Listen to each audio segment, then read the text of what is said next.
La seva saviesa i domini del pinzell destaquen en cadascun dels quadres que ara s'exposen a la Sala Vilarragut del Castell d'Alaquàs fins el 21 d'octubre. Vida, temps i lloc és l'exposició que presenta l'artista d'Alaquàs Sebastià Alòs Latorre, una persona polifacètica amb una història personal farcida de vivències i experiències amb molt de calat. Són quadros que transmeteixen un primer encontre, que és el reencontre en la persona.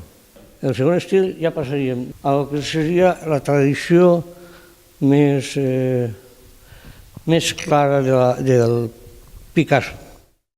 Aquesta és una de les exposicions que l'Ajuntament d'Alaquàs ha presentat amb motiu de les festes majors d'Alaquàs.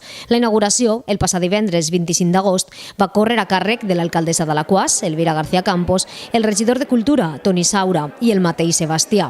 En l'acte va estar present també la mestra i pintora local Carmen Mateu.